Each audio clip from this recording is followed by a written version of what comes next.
Senior leader, పైగా ఒకప్పుడు YS Jagan తో విభేదించి టీడీపీలోకి వచ్చిన నాయకుడు. అధినేత సొంత జిల్లాలో పార్టీకి కొండంత అండగా నిలబడ్డాడు. అధికారంలోకి వస్తే ఆయన మంత్రి కావడం ఖాయమనుకున్నారు. కానీ పలమనేరు నుంచి ప్రాతినిధ్యం వహిస్తున్న అమర్నాథ్ రెడ్డికి ప్రభుత్వం అధికారంలోకి వచ్చినా ఎందుకు ప్రాధాన్యం ఇవ్వలేదు? తనదైన ముద్ర వేసిన నాయకుడికి మంత్రి పదవి ఎందుకు దక్కలేదు? వైసీపీ హయాంలో చిత్తూరు జిల్లాలో పార్టీకి కొండంత అండగా నిలబడ్డ నాయకుల్లో మాజీ మంత్రి అమర్నాథ్ రెడ్డి కీలకం.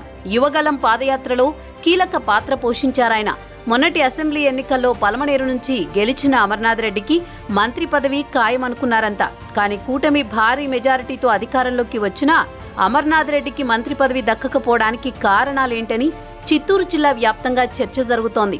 మొదటి నుంచి టీడీపీతో అమర్నాథ్ రెడ్డి కుటుంబానిది విడదీయరాని అనుబంధం.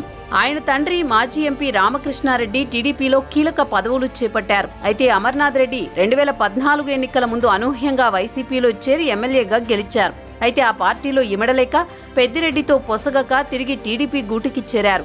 అమర్నాథ్ రెడ్డిపై నమ్మకంతో భారీ పరిశ్రమల శాఖ మంత్రిగా పదవి కట్టబెట్టారు చంద్రబాబు. దీంతో మంత్రిగా ఉన్న 22 నెలల కాలంలోనే రాష్ట్రానికి కియా లాంటి పరిశ్రమలు తెచ్చారు. 2019 ఎన్నికల్లో ఫ్యాన్ గాలిలో వెంకటేగౌడ చేతిలో ఓటమి పాలైనా నిత్యం ప్రజల్లో కార్యకర్తల్లో ఉంటూ వారికి వెన్నుదన్నుగా నిలిచారు.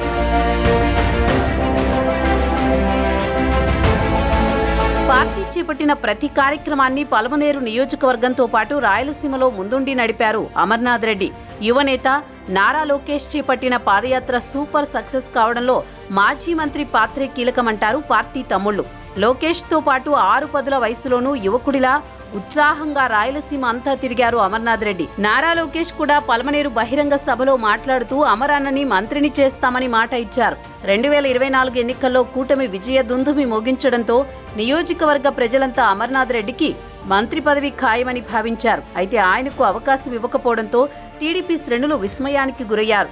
రాయలసీమలోని సీనియర్ నాయకుడు, జిల్లాలోని అన్ని నియోజకవర్గాల్లో పర్యటించి టీడీపీ అభ్యర్థుల కోసం పనిచేసిన వ్యక్తికి మంత్రి పదవి దక్కకపోవడంతో పార్టీ శ్రేణులు నిరాశకు గురయ్యాయి. సొంత జిల్లా సీఎంకి ఎంతో కీలకం. అలాంటి జిల్లాలో ఒక్కరంటే ఒక్క మంత్రి కూడా లేకపోవడం అందరినీ ఆశ్చర్యపరుస్తోంది. అమర్నాథ్ రెడ్డి లాంటి సీనియర్ని కేబినెట్ సహచరుడిగా తీసుకుంటారని అంతా భావించారు. కానీ ఉమ్మడి జిల్లా నుంచి ఎవరికీ అవకాశం ఇవ్వకపోవడంతో భవిష్యత్తులో ఇస్తారా, లేదంటే కేబినెట్ ర్యాంక్ పదవి ఇచ్చి సీనియర్ సేవల్ని వాడుకుంటారా అన్న చర్చ జరుగుతోంది.